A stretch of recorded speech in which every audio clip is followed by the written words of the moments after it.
Salibonani izihlobo ezithandekayo, sithanda ukubingelelana samukelana kwisifundo sethu sesine lapho esiqhubeka khona sifunda okunye ngoJesu. Mina engikhulumayo ngoAmos Maforo, ngiza kunxusa izihlobo zami zilibingelelazo. Salibonani izihlobo, ngithemba lonke inkosi ligcinile, silifisela okuhle kuleli ihola sifunda ilizwi likaNkulunkulu ndawonye.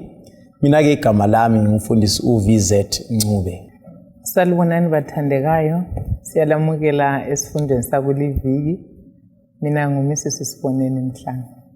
Ngiyalibingelela lonke ngegama lenkosi yethu Jesu. Siyayibonga inkosi esiphileyo elinye ithuba njalo ukubana sifunde okunye ngayo. Sizaba lethuba lomthandazo okhulumayo nguMrs Npofu. Asikhulekeni. Baba wethu okhona ekhaya ezulwini lalapha emhlabeni, sithanda ukukubonga ngelinye njalo ithuba osinike lona ukubana sikhule ekukwazini. Siza kungena phakathi kwesifundo sanamhlanje, sicela ubukhona bukaMoya eNgcwele ukubana sichasisele imfihlakalo eselizwini lakho, ubususincedisa futhi njalo ukubana siphile ngokwelizwi lakho. Sithungamele ngelihle igama lenkosi yethu Jesu. Amen. Amen. Siyabonga Mandlo. Sibonga izihlobo ezithandekayo ithuba esilitholayo njalo ukuthi sike sitatiche isifundo sethu. Kalokho senjilo sikusifundo sesine silesihloko esithi sona ukubambana ngokuzehlisa. Nxa kulento ekhathazayo umhlaba wonke jikelele indaba yokumanyana, indaba yokubambana, le ndaba yokwehla ezimulini emakhaya lapho kusetshenzwa khona emabandleni.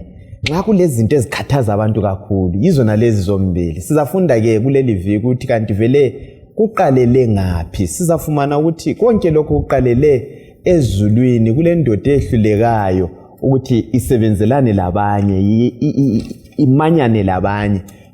Yakhathazeka kakhulu le ndoda yaziphakamisa. Yiyo indaba esizabe siyikhuza kusona lesi sifundo. Sihlobo zami ngananzelele emhlabeni wona lo kulokunengi osokuke kwazanywa kwenziwa ukuthi abantu bamanyane, abantu basebenzelane. Ungayimbalini uzathola ukuthi kuke kwazanywa ukuthi izizwe zisebenzelane, zimanyane. Khona lapha kusizwe sabansundu ungafunda ngabenguni babe sendiselana bethathana ukuthi kube lani kube lokuthula. Kodwa izimpi azimanga. Uye eEurope khonale uzofumana ukuthi kwaba lokumanyana kwakwendeselelana kwathathana but izimpi zaziqala. Kwaqala uWorld War I, kwabuya iLeague of Nations, kuthiwa abantu bayamanyana. Abantu abamanyananga. Impi yaqala futhi impi yomhlaba wonke. Sikhuluma kanje ikhona iUnited Nations mfundisi Ncube. Kodwa impi zilokho zikhona, kwaba le Cold War, kwabalani. Esikutsho izihlobo ezithandekayo yikuthi konke okuzanywa ngabantu ukuthi abantu bamanyane akusebenzi. Okungasebenza kanti yikuphi? Ebandleni kunengo sokuzanyiwe ukuthi abantu bamanyane basebenzelane. Kodwa kulokho kunganjani? Kungasebenzi. Sake sixoxe lapha ukuthi okungasebenza yikuphi. Ngazi nxa sizwe isifundo lesi kuyini isikakhulu isihloko, kuyini esikutholayo kumbe singafuna ukuthi sabelane labantu nxa sikhuluma ngokubambana ngokuzehlisa.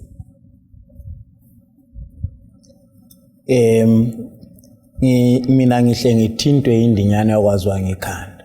Okay. Kukhona ukungithinta ngayo engingafisa engxenye uShepherdess lapha asibalele bese ngiletha umcabango engunanzelelayo kule indima elokwenza lokuthi ukubambana singabambana kanjani. Okay. Kuqondile singayibala leyana. WabaseFilipi ngo-2 ivesi linge lika-2. Phelelisani intokozo yami ngokuba ngqondonye. Lilothando lunye. Limunye emoyeni njalo linjongo yinye. Engunanzelela lapha ukuthi umpostoli Paul uloba le incwadi esentilongweni.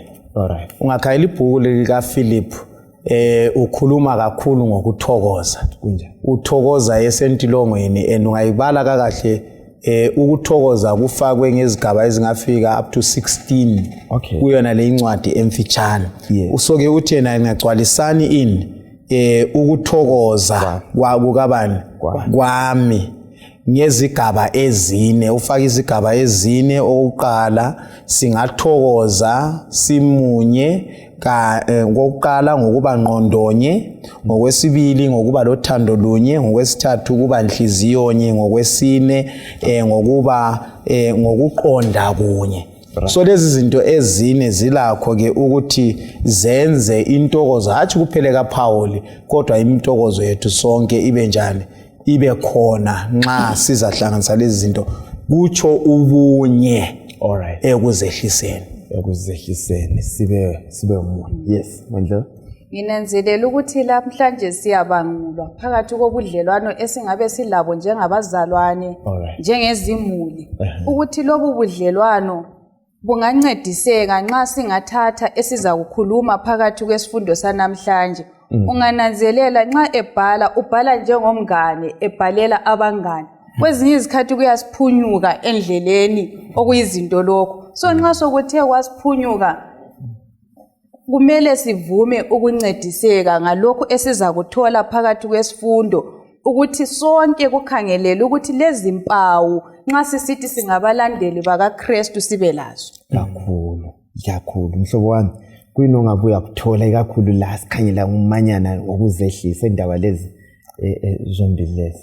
Siyabonga mhlobo, uthe ungenisa isifundo lapha wathinta indaba yokuthi emabandleni ezimulini wasithinta even emhlabeni ukuthi ukumanyana sokuzanyiwe ngendlela eziphezulu, kodwa kasifinyeleli khona lapho. Mina kimi ngifunda ukuthi kuthi ukuthi sizama ngendlela ezingasebenziyo. Umlobi nxa esivezela indaba kaLucifer oyithintileyo la, inhliziyo yomuntu vele owele sonweni ifuna ukuba mkhulu, ifuna ukusala isikhathi sonke kuyimi. So even ungaze ukhangele iWorld War I, League of Nations, iGermany kwakumele isaliyo. Uyakuze ngikuthi even wonke asimanyaneni nguye umele asale zwakele, and khona lokho yikho okunjani okwenza iunity ingabi khona. So kuthi isifundo senxa sesithi ukumanyana ngokuzehlisa, kuthi ukuthi ukuzehlisa kumbe ukuvuma ukuba mncane, kumbe ukuvuma ukuthi omunye umuntu akabe mkhulu kumbe kabe ngcono kulawe, yikho kodwa kuzakwenza ukuthi kumanyana.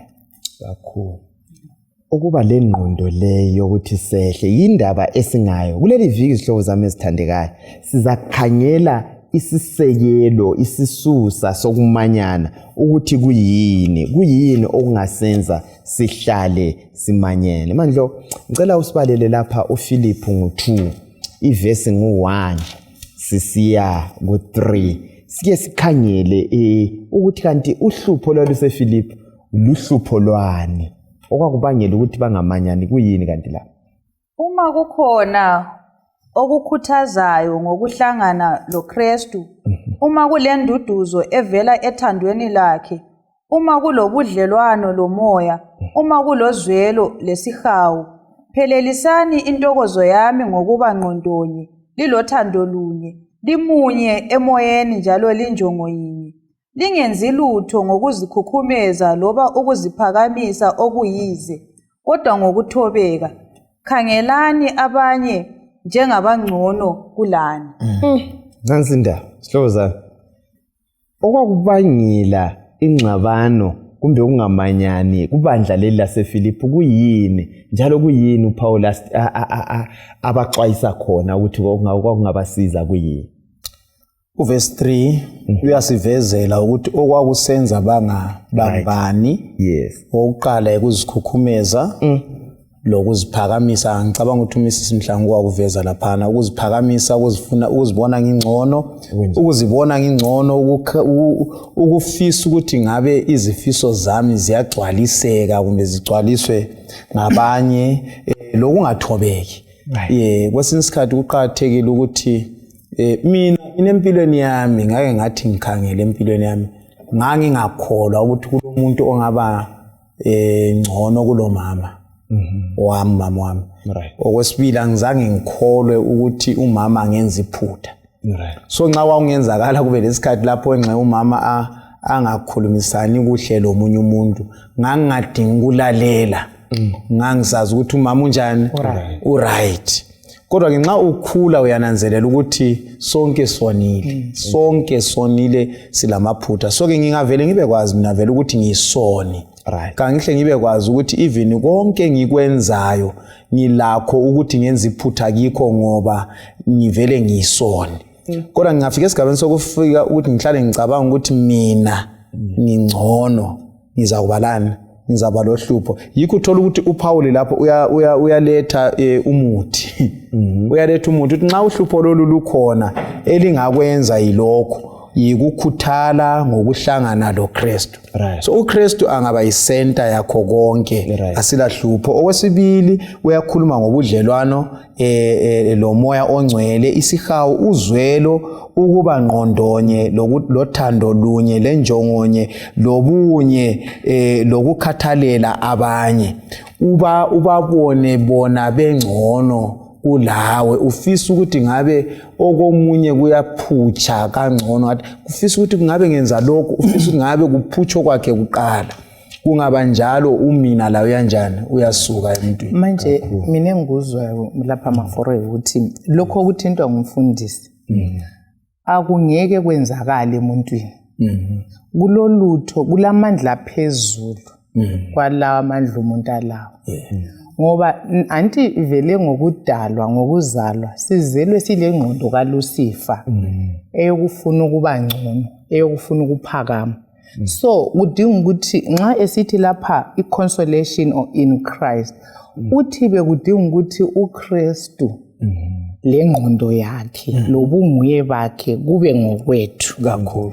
So unless akula muntu futhi ongaku acquire ngokuyesikolo ubona singaze saza amavesi anganani siyambulelwe izinto asingeke sizuze icharacter kaKristu. Kudinga ukuthi uNkulunkulu ngokwakhe adale kutsha umuntu omubi asusa inhliziyo ephakamayo ayinike ingqondo inhliziyo eyehla. So kudinga amandla kaNkulunkulu ukuthi khonokho umpostoli Paul akukhuthaza ibandla kube ngokwethu practically sekuphile. Cool. So ibandla lakhathesi lalo vele ingqondo nale ikhona.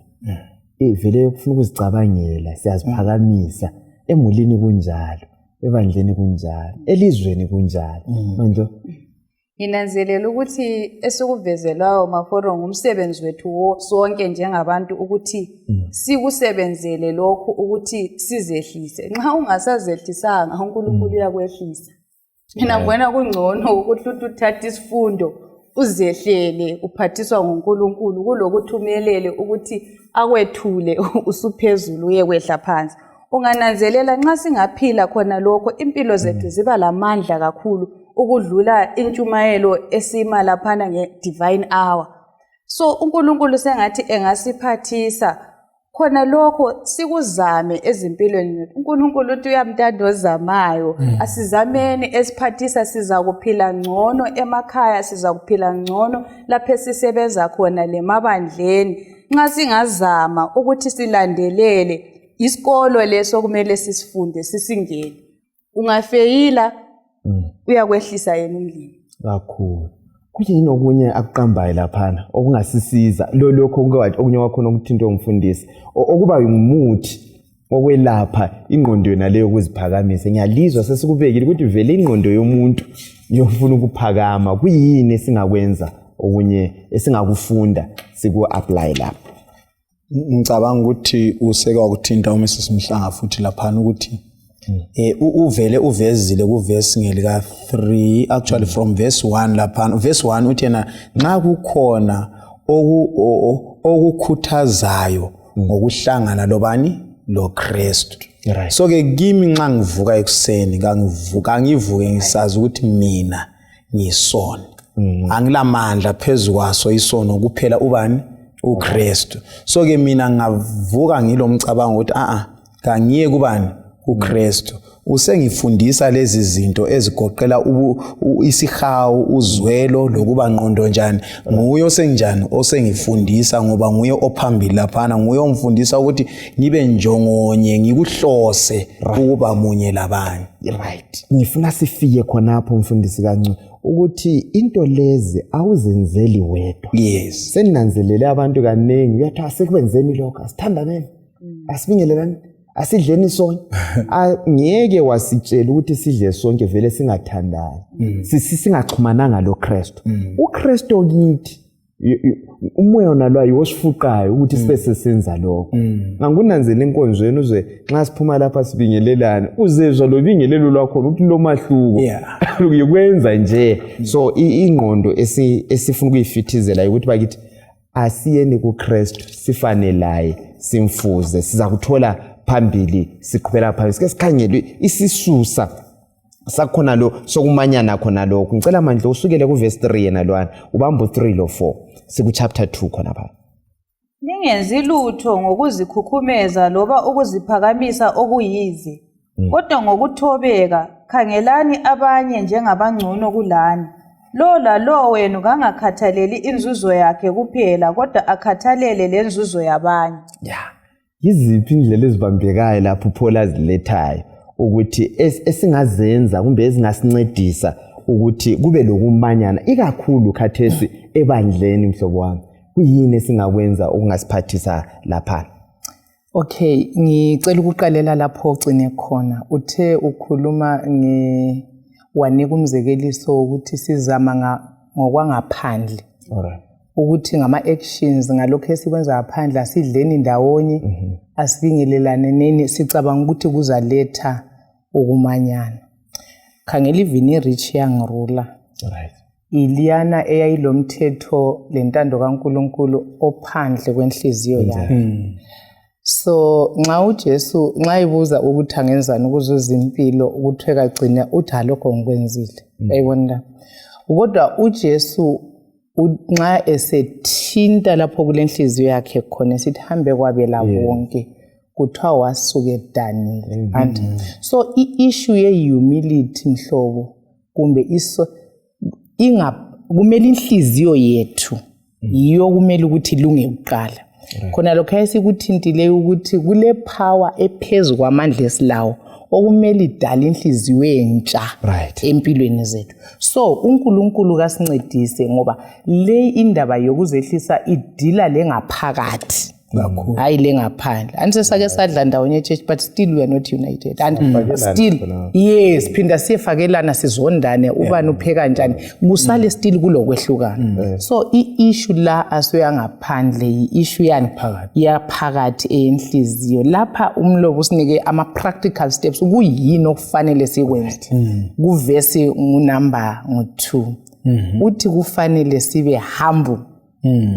And sibuyela kumcijo ofana nayo ukuthi i-humility ayibuyi natural.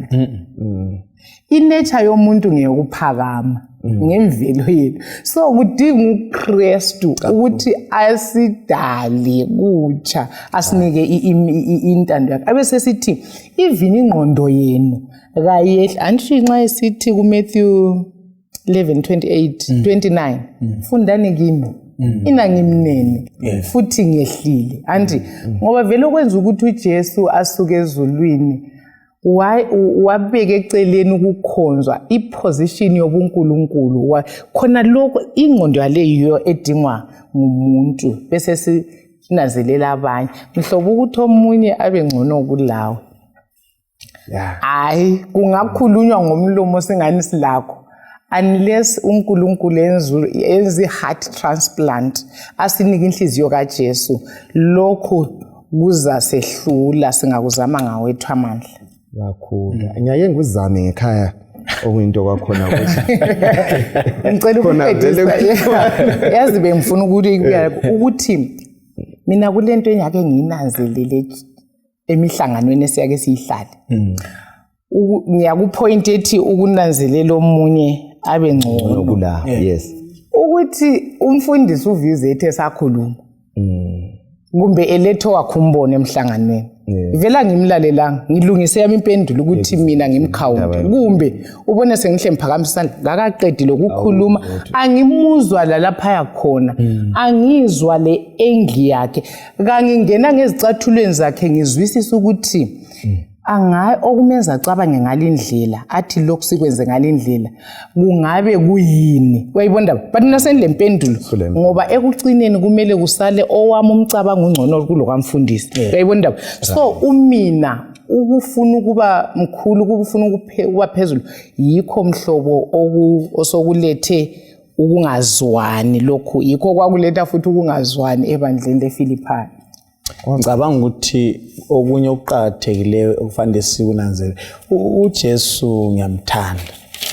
You know nxa eseza kuyezulwini uyakhuluma la amazwi aqhakatheke kakhulu kubafundi uthi angizi ukulichiya lizinkedama angizi ukulichiya lodwa ngizalichiyela umoya ongcwele uNkulunkulu umoya ongcwele ngezinye indlela uNkulunkulu izahlala lila isikhathi njani sonke so ke uNkulunkulu umoya oyingcwele bekukuhle ukuthi sonke njengamakholwa njengamaKristu sinanzelela indawo yakhe sihloniphe ngoba ulendlela eziningi lezasabekayo azisebenzisa ukukhulumisana labo bani lathi afinyelele kumzwangedwa yethu isikhathi njani so ngicabanga ukuthi kuhle ukuthi sibe lethuba lokumlalela singaba lethuba lokumlalela ngoba la nxa sisithi kakululu ukukuphila lokhu kuyaphileka ngoba uNkulunkulu umoya enjani ongcwele ekhona phakathi kwethu ukusikhumbuza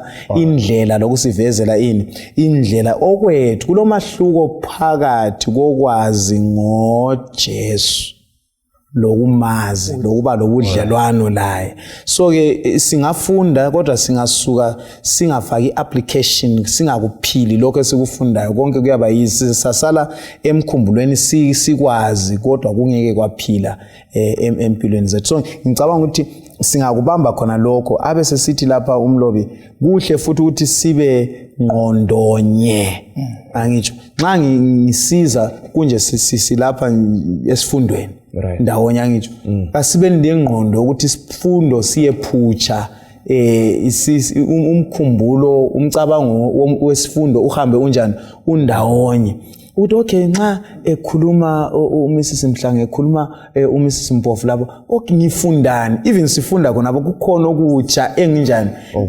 engufundayo esifundeni singabangqondonye sile sifiso sokuthi ekucineni sikhangele emuva senzeni kuyilokho uNkulunkulu akuhlose ngempilo zethu manje indaba leyi ngiyokuthi kufakwe omunye umuntu kuqala ngaba kusemtchadweni ebandleni ku community laselizweni ngibona indaba esifikisa even ekufeni angazi ukuthi kuyini ongafuna ukwabelana lathi nxa kukhulunywa ngokuthi kufe mina kufuka mina angazi nxa kulezinto ozitholayo khonapho ngengeza khona lapho ngithola ukuthi ukufa bokumina kumele nxa efila umina kube lokunye okuphilayo right okungangokuthi uKristu nxa ephakathi kwethu maforo engaphila phakathi kwethu osokubonakala phandle akuseyithi esesikwenza kodwa sesikwenza ngamandla esiwathola kuye ungananzelela vele into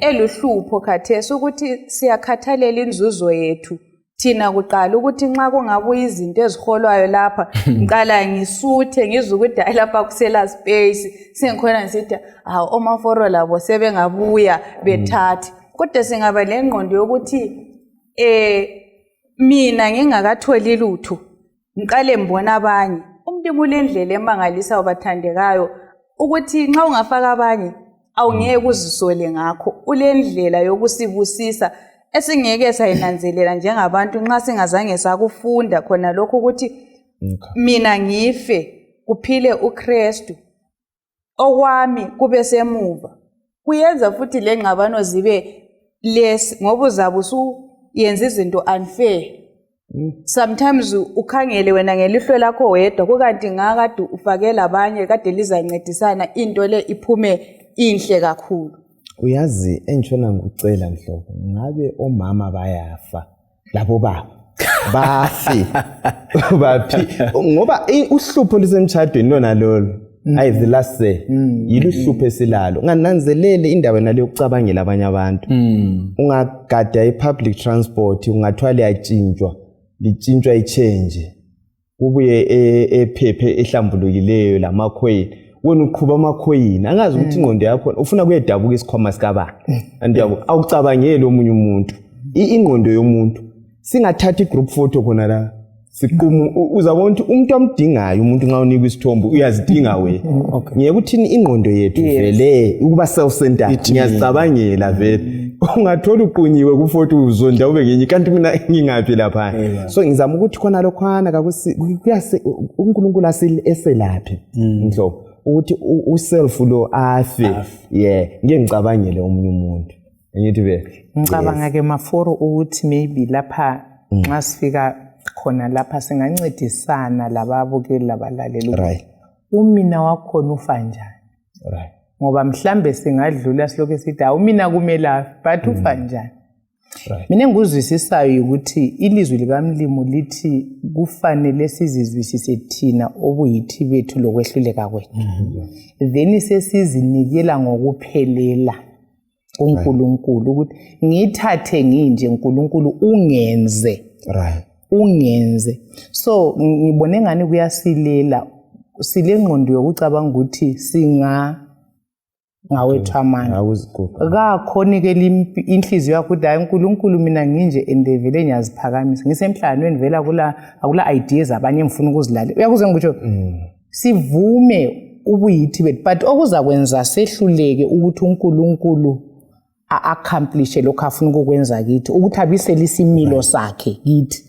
yithi esizakwala ngoba kasifuni ukuletha lokho esikho khona kumele umlimi akwelaphi kuye so silokho sizizamela ngengaphandle yikho uJesu esithi kuMatthew 23 lifanana lamangcwaba ngaphandle kungani konke kulungile kodwa ingaphakathi zethu vele lokho ezinjalo zifuna ukuba bakhulu so ngibone ngani uNkulunkulu asincedisaneni ukuthi ukuzumina ukuthi sizi-empty siye kuNkulunkulu siqinisile ukuthi into le iyasisinda le into le mlimi ngaphandle ukuthi ungelaphe yona kodwa kwesinye isikhathi usathane wenza sivuma into zangaphandle even nxa kuthiwa kuvunywa izono sibili uvuma ama-actions but the heart into yonke ivele enhliziyweni lamazwi amabo ongandithethisa ngawo avele enhliziyweni ungazi walungise but inhliziyo ayilunganga so uNkulunkulu ufuna indaba i-heart religion kaJesu ithi kumele kusukele ngaphakathi kusiya ngaphandle ukuze lokho ede ukhulunywa nguShepherd Mpofu ukuthi ngikuphila ukuthi hayi omunye kadle mina ngingadlanga kudinga ukuthi inhliziyo yami iqale isarende ubuyiyo bayo ngiphiwe inhliziyo yentsha ukungezelela lapha akhuluma khona kumele sifike esigabeni balaleli lababukeli lapho tsho khona ukuthi inkosi mina ukufaka abanye phambili hayi vele lokho yimi kubuhlungu kuyehlula nxa singakhuleka sibe lobudlelwano obunjalo loNkulunkulu akusoze kusale kufana akhona ukuthi sibe sizama ukuthi hayi sizakwenza kodwa siza ukuthi enhlizweni okunye phela ngiyakhumbula omunye ekhuluma sithena kudala wakho ukunika umuntu lutho kwakumzisa ubuhlungu azi ubuhlungu ukuthi ungakade vele umphelele khona lokhu uNkulunkulu ikhafisa ukuthi abe kwazi ukuthi hayi mina uNkulunkulu ukuzehlisa vele hayi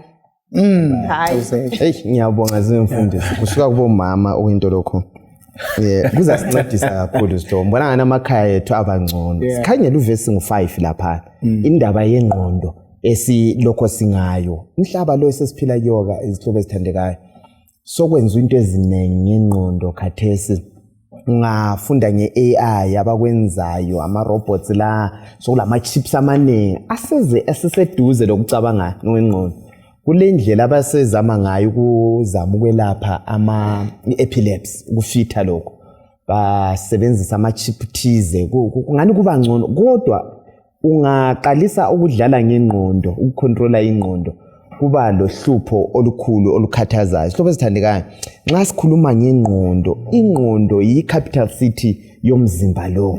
Lapho simele sihluze khona izinto sizicabangele. Yikho kusukela izinto zonke, imicabango yonke. Kalokho kade ekhuluma ngendaba yenhliziyo, sakuhlanganisa lapha. Sike sikhangele ukuthi kanti ingqondo esimele sibe layo yiphi. Sisukele kuvesi ngu-5 lapha. Isimo sengqondo yenu kumele sifanele sika Kristu Jesu. Amanye ama-version athi ayibe kini le ngqondo kubani bakithi kuKristu Jesu. Nxa sikhuluma sibona ngani kutshoni lokho ukuba le ngqondo kaKristu. Ingqondo kaKristu maforo isho ukuthi izinto esizenzayo ziyafanana xathu lezi kaKristu. Lokhu sikuthola ngokuhlala sijongolozele kuye ebese siguqula. Antsho ngesilungu sithi by beholding we become changed. Singahlala lo Kristu sigcina sisiba njengaye. Sigcina sifanana laye. Ukuthi nxa kukhangelwe thina kubonakale uKristu kithi. Mfundisi, nansi indaba le uthi sifane lo Jesu. Ngikhumbula uDavid ekhala la ethi hayi mina akudala inhliziyo entsha kimi, ingqondo entsha ngoba le hayi lapha kuyabheda la. Kuyadingakala yini ukuthiwa i-heart surgery ukuthi kube le nguquko utshintshwe sifuze lokho okukhulunywa manje kakhulu. Ungalandela iverse le awubekini lo mqondo owawuKristu Jesu. Ngawulondo ubuyele emuva. Uyafika esigabeni sokuthi uvume ukuthi ungumuntu. Ngoba uJesu esikhuluma ngakho lapha ukhetha ukuthi enguNkulunkulu. Angitsho. Akhethe ukuvuma ukuthi azokuba ngumuntu. Njalo ukukhetheni kwakhe mfisa sikunanzelela ukuthi kakula sikhathi engazange waba nguNkulunkulu.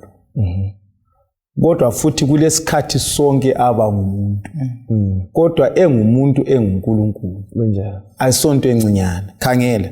Kulezinto ezimbili lapha ngizasebenzisa ama-letters amabili u-N lo U. Angitsho. U-N nguye ngifuna ukuqala ngaye. Ukuze sibone ingqondo kaJesu Kristu isuka lapha icaca kakhulu lapho sekube lo N. U-N ngubani?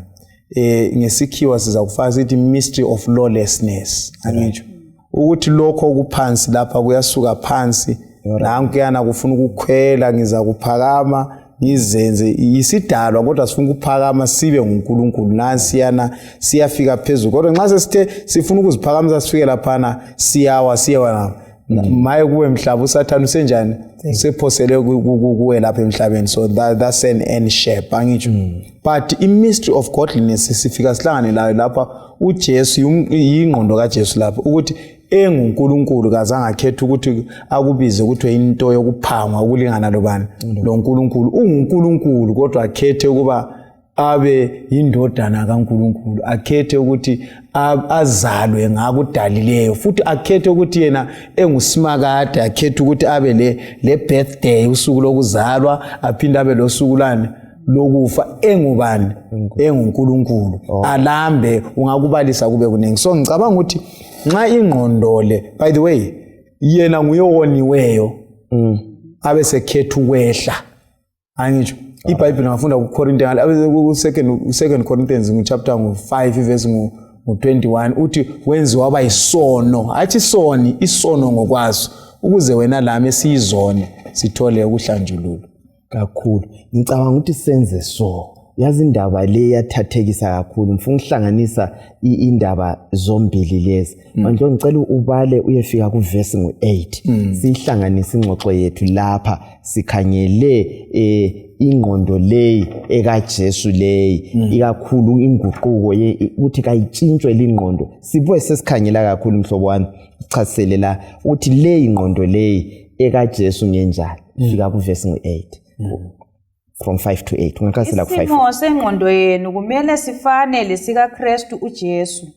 yena okwathi ngemvelo enguNkulunkulu kacabanganga ukulingana loNkulunkulu kuyilutho olungafinyelelwa, kodwa wazenza ize, wathatha isimo senceku, yena enziwe ngesifanekiso somuntu, wathi ebunjwe wabonakala njengomuntu, wazithoba, walalela kwaze kwaba sekufeni, ukufa kwesiphambanweni. Right. Yokunye wakhona ade ukuchasiswa ngumfundisi lapha.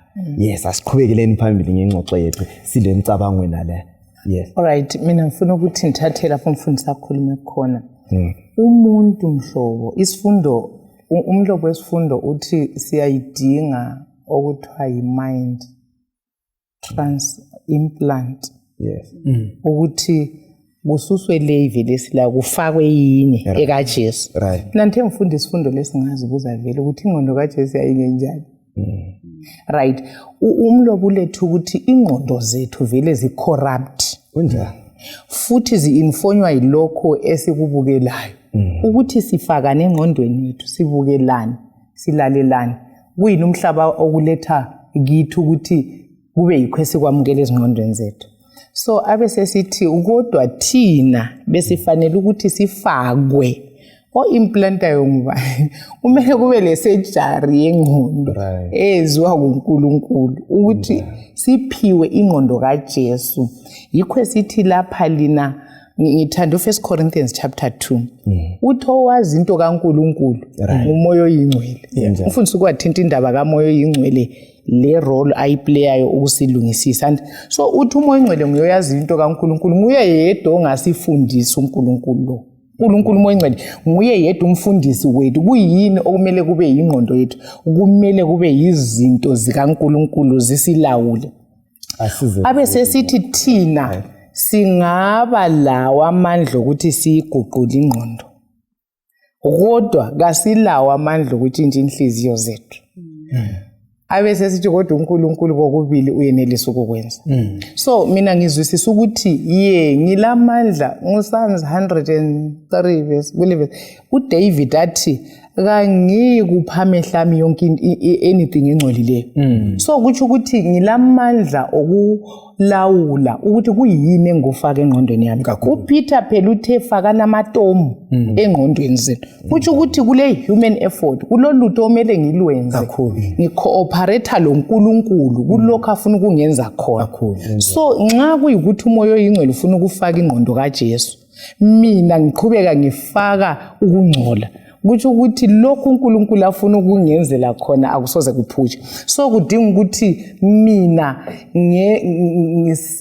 ngisebenzisa amandla engilawo ukuvala lokuvula ukuthi kuyini engikufaka engqondweni yami, kuyini okuza occupy ama thoughts ami. Uyakubona? So kudinga i-cooperation kamoya oyingcwele lo muntu ukuze lokho kuphumelele. Yeah. Ngiyakuzwa mhlobo. I think yikho kusifikisa kuFiliphu ngo4 verse ngo8. Right. Yes. Lapho uPaul athi ekugcineni kwakho konke ulaye lapha manje. Verse 8. Okugcina bazalwane, konke okuliqiniso, konke okulesithunzi, konke okulungileyo, konke okuhlambulikileyo, konke okuhle, konke okubukekayo, uma uluthe luluhle kakhulu loba lubongeka, cabangani ngezinto ezinje. Right. Yikho utsho umhlobo. Asicabangeni ngokupositive. Yeah, kufana le ndlela abantu abazingcolisa ngayo. Ungahlala ubukela ipornography, ubukela abantu abanqunu, vele uzibulala ingqondo. Nxa ngowesilisa vele nxa usubona abesintwana ubona vele ungama sex objects, indlela ubona ngayo vele ingqondo isifile.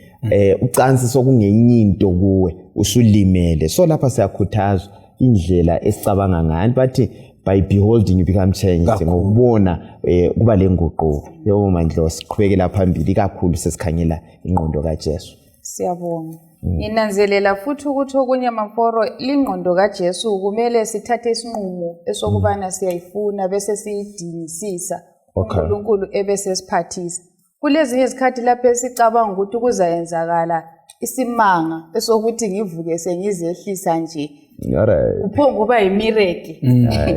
imiracle kumbe isimangalesi kakusoze kwaphongwenzakala kodwa kuyadinga ukuthi lawo uthatha isinqumo uncediswa lizulu usebenza ndawonye umoya engcwele nxa sivezela lokho esiyikho khona bese sisiya kuKristu ebese siphathisa kuza sisiza ekutheni ingqondo isikakhulu inhliziyo ukuthi yona siyathanda lokuyisebenzisa futhi uyezwa umuntu inhliziyo yamithi siyayithanda kakhulu kodwa yona iyandisa ukusilahla kakhulu kodwa nxa singayinika uKristu asigcinele zona inhliziyo zethu kungalunga kakhulu namafore engikuzwayo lokhuyana kuShepherdess akula miracle ngaphandle kokuthi sifunde ilizwi likaNkulunkulu ungafunda vele khona lokho ukuthi izinto ezicabangani ngalezi izinto ezilungileyo ezihlambulukileyo lilizwi likamlimi ekumele igcwale emuntwini yikho lapha kweEphesians chapter 6 verse 17 ethe yinkemba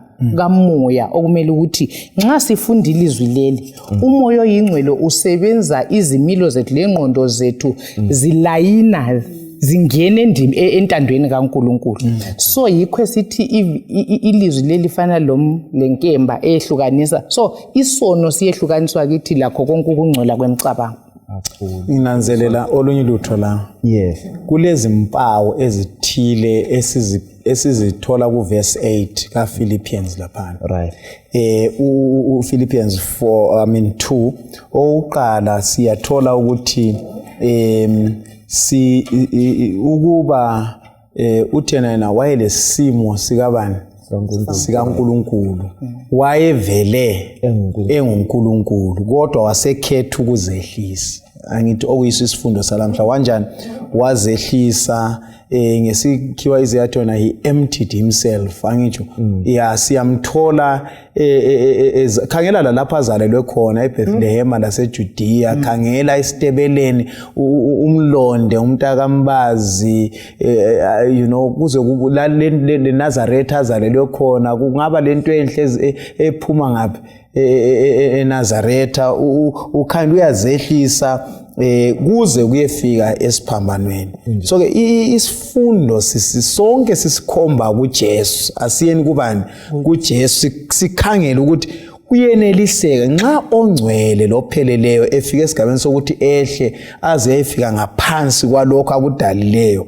kuthi ukuthi thina lapho esizalelwe khona ukhetha ukuthi aye ngaphansi ukuthi usiqagile waze wafika ngaphansi kuthi ukuthi ayisikuthi into le kayeneliseki ngoba uhambile waze wafika lapho okunjani ungakhangela ibala kulebala elisetshenziswa laphana kuJohane uthi ulizwi waba inyama wahlala phakathi kwethu igama elisetshenziswa waba began ibala lana ngesiGreek lithi na ginomai waqala into ebingekho wayikhetha kunjani ukuyiqala wakhetha ukusungula ukuphila kwenyama right liyakuzwa ukuphila kwani kwenyama ukuze lokho okuvele kulama birthday lokho angitsho lakho kuyethola impilo njani engunaphakade mina ngicabanga ukuthi Elder Maforo nxa kulento esingayenza sonke amehlo ethu awangasuki kuJesu labalaleli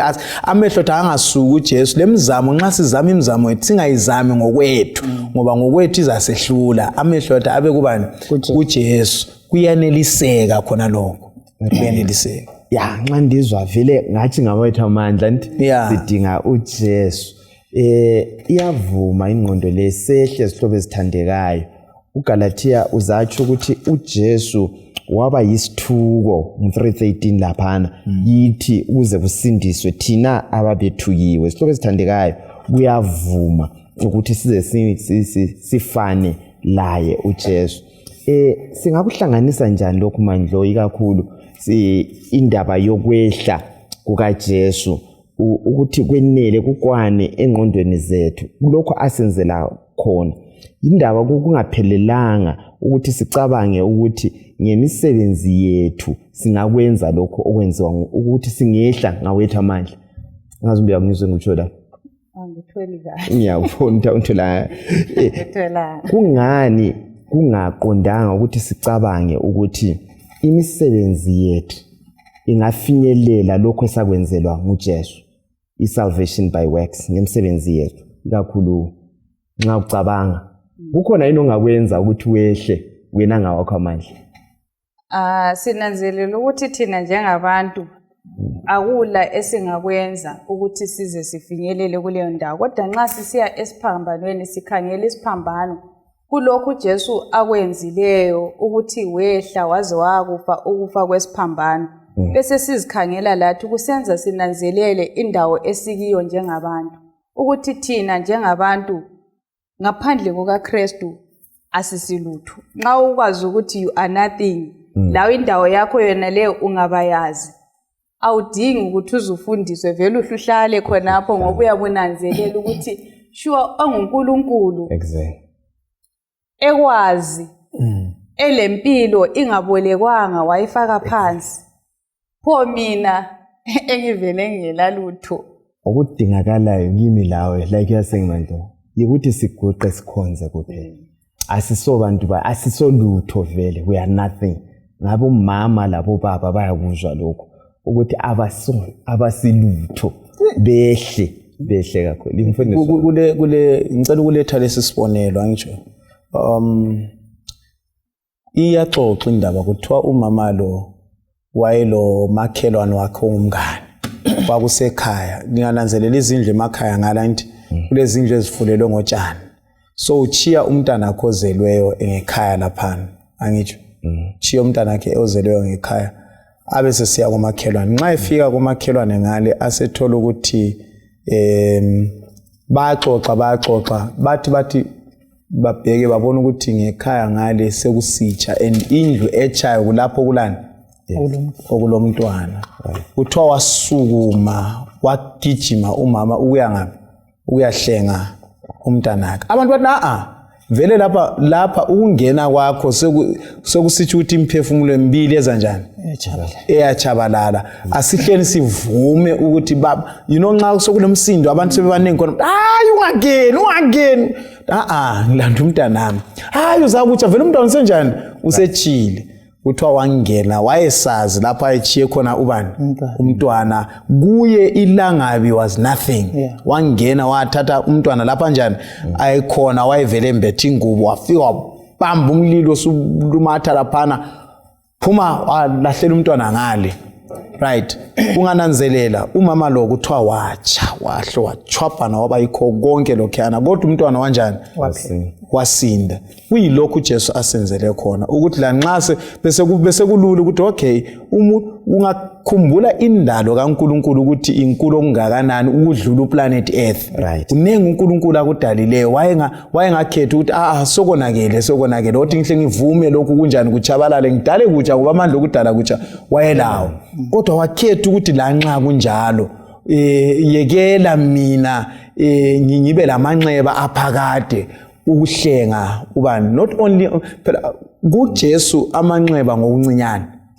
Ngoba ukukhetha ukuthi yena ayekuba ngumuntu iphakade lonke ayisonto enjani encinyane. So mina ngiyakhuthaza ukuthi sonke nxa singakhangela impilo yokuzithoba kukaJesu lapho kwakungani kakusadingakala ukuthi ngabe uyazithoba khona, sonke singayinanzelela lana impilo kuyavuma shepherdess ukuthi sizehlise. Kakhulu siyabonga. Sike sikhangele lapha imfihlakalo yobuNkulunkulu. uKorinte wakuqala ngo-8 verse ngo-2 uyatsho ukuthi uma ekhona umuntu ocabanga ukuthi wazi kukhona akwaziyo kazi lutho kulokho akwaziyo. Manje usikhangelele uRoma ngo-8 verse ngo-3 sike sikhangele ikakhulu indaba yona le besilokho siphinda indaba yokuthi uNkulunkulu uThixo wamazulu wehla wabuya wazosihlenga laphana. Verse 3. Ngoba lokho umthetho owungelamandla okukwenza ngokuba waxegiswa imvelo elesono, uNkulunkulu wakwenza ngokuthuma indodana yakhe ngesimo somuntu olesono ukuba ibe ngumnikelo wesono.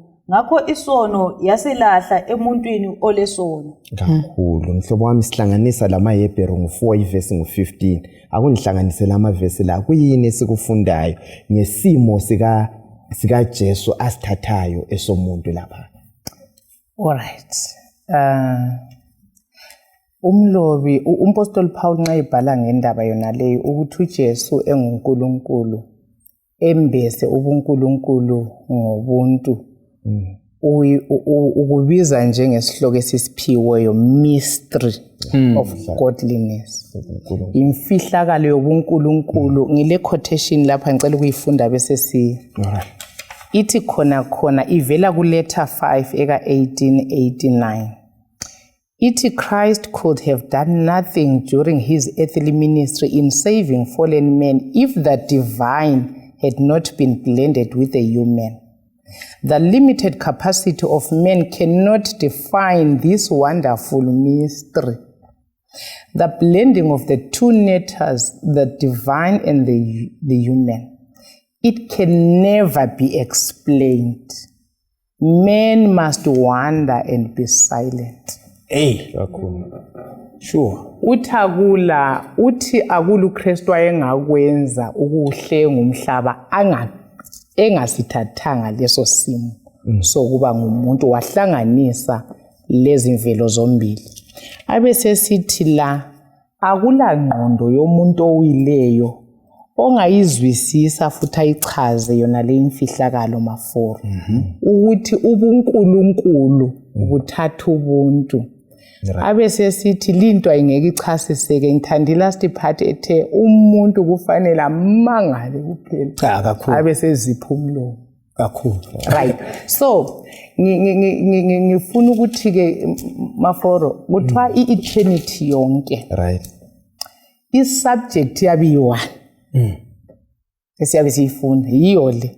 Kuthiwa even i-eternity inde okokuthi kayeneli still ukuthi siyi-exhauste, siyiphelelise sithi siyibambile. So uNkulunkulu uleye usibekele ngaphansi imfihlakalo yokusindiswa komhlaba ngesiphambano. So okwenza siphakame konke lokhu sifuna uba bakhulu mhlobo ukuthi into le kasikayizwisisi kakhulu. Umfundisi unike into umzekeliso womama owahlenga umntwana mhlobo. uJesu ngithe i-plan of redemption, I think you part of some prophets. Ithi uJesu took that risk. Exactly. Wathezinikela phela mfundisi kafuqwanga kabanjwanga ngamandla, voluntary wazinikela, wakhetha ukuthiwa warisk into ezingu-2. Wayeriska i-separation lo baba. Umfundisi ukhulume ngayo ukuthi uJesu i-eternity yonke uzabe ele human form. Yikho iverse eIsaiah 7:14, unto us a child is given, a born. uJesu phiwe, not ukuthi kabe yi-make believer phinda abuye labe nguNkulunkulu. So ezulwini sile divine human God. I-mystery le. So uthi number 2 akuriskayo i-eternal loss. Mhlobo kwakungenzeka ukuthi warisk ukuthi hayi even ngingehlwa but umhlaba nyawo even ngingafa umntwana yamkhipha. Yakwazi imali yakuthathekisa kakhulu nhlobo. Right. So emfisa ukuthi kuzwisise ukuthi lokho Kristu akwenzileyo ngokuzi emtha la ngokuzithulula wabuya lapha wakudemonstrate ukuthi yikho afisa ukuthi asilibisele kikho, yikho kwasilahlekelayo i-image kaNkulunkulu, yiyo uKristu afuna ukuyibisela ngokusidemonstrate. Akungigoqele kanje mfundisi indaba yesiphambano. Yazi nxa kulenye into futhi ezadaditsha unaphakade yonke isiphambano. Nangu uJesu senze konke, ulengile isiphambano, ufele mina lawe. Usiza ngani ukukhangela isiphambano? Sifundani? Likhumbula indaba esingayo yokuzehlisa nokumanyana. Esiphambanweni sibonani? Sigoqa linda. Mina ngicela ukuyigoqa ngoLuka 3 iverse 23 wequye ku37 kulento ezasithinta lapha. Ithi uJesu wayeleminyaka engaba ngama-30 eqalisa umsebenzi wakhe wokuchumayela. Kwakukhunjulwa ukuthi uyindodana kaJoseph. Yabona, kwakukhunjulwa ukuthi indodana kabani? kaJoseph. Abesesithi uJosepha indodana kaHeli, uHeli indodana kaMathathi, angitsho yehle angitsho asilasikhathi sayo. Kodwa ungafika kuverse 37 abesithi indodana kaMethuseli kukhulunywa ngoLameki. uLameki indodana kaMethusela, uMethusela indodana kaEnoki, uEnoki indodana kaJaredi, uJaredi indodana kaMahalaleli, kwehle kuze kuyefika kuAdam kuthiwe indodana kaAdam ubani uSethi, ibisithi indodana uAdam indodana kaNkulunkulu. Siyakunanzelela yini? So ke uJosepha uJesu indodana kabani? kaJosepha. uAdam indodana kabani? kaNkulunkulu. So ke ngilanda ukuthi khangela kuyesabeka ukuthi uJesu ayefika esigabeni sokuthi abaliselwe ekubeni indodana yomuntu, eyindodana kaNkulunkulu, enguNkulunkulu, ayelenga esiphambanweni. Mina ngicabanga ukuthi asizehliseni sikhangele uJesu esiphambanweni silakho kunqo. Kakhulu manje. Mina nginanzelela ukuthi le imfihlakalo Maforo singeke sizwisise, ngitsho lezi ingilosi lazo ziyafisa ukuzwisisa ukuthi kanti uNkulunkulu wahlala njani labantu abayizoni yena enyanya kangaka isona. Khona lokho kwenza ukuthi kungazwisiseki njalo kube yinto esizahlala sifunda ingunaphakade. Mina bengicabanga ukuthi kumele konke ekugcineni kwakho konke Maforo esikufundileyo sakhula phakathi kwakho, abanye singamanguni vele ukwehla asikho kwakithi, kuyadinga ukuthi umlimi esiphathisa sithi unlearn those things ukuze sisebenziseke, ukuze sisindiseke, ukuze senelise futhi lokuthi sisebenze ndawonye. Nxa singaba united, singabambana, akulanto engasehlula ngaphansi kwaleli langa, singafuqa lezi ntaba zinyikinyeke. So asifundeni ukuthi esakufundayo okubi hlezi kulezi ndlela ezinye ezokumanyana ebesizazi kazisebenzi kusebenze kaKristu ekuzehlisa. Amen. Izihlobo zami, umlimi angana ngasivakatshela sisize ebesingakho kulona leli viki ukuthi simanyane ngokuzehlisa, asonto elula, awuzenzele, asiyeni kuKristu, the lowly one of heaven. Nguye yedwa ongasifundisa ukwehla, singehla sihlobo ezithandekayo, konke kuza kithi, ungehla uza kuphakanyiswa njalo. Kwabakhathaza uJesu wathi bageza inyawo bangakuzwisisi, bathi hayi kanti sesigezwa njani ngoba kumele kwenziwe ngomncane. uJesu wasesithi hayi wonke ofuna ukuba mkhulu kafunde ukwehla. Yiwumcabango esiwulethelwayo emabandleni ezimulini mhlobo, abantu kabehle bangehla baza kuphakama. Ukuthi society esiyiyo isifundisa okunye okutshekileyo. Asibende thuba lomthandazo. Baba wethu osezulwini, siyabonga ithuba esibe lalo lokutatitsha ilizwi lakho. Sicela ukufundiswa ukwehla vela kuhambelani lenature yethu. Sisize Nkosi, sifuze eyakho inature, ngoba singayehla siza kumanyana. Uxabana konke lokhu kubangelwa yikhonokho ukuthi kasihlanga. Sihawukele Nkosi yakho, sisize isifundo sona lesi sisi-apply ezimpilweni zethu. Umthandazo wethu okukholwa ngameni kaJesu Kristu silibonga manje kuze kube ngaphakade. Amen. Amen. Amen.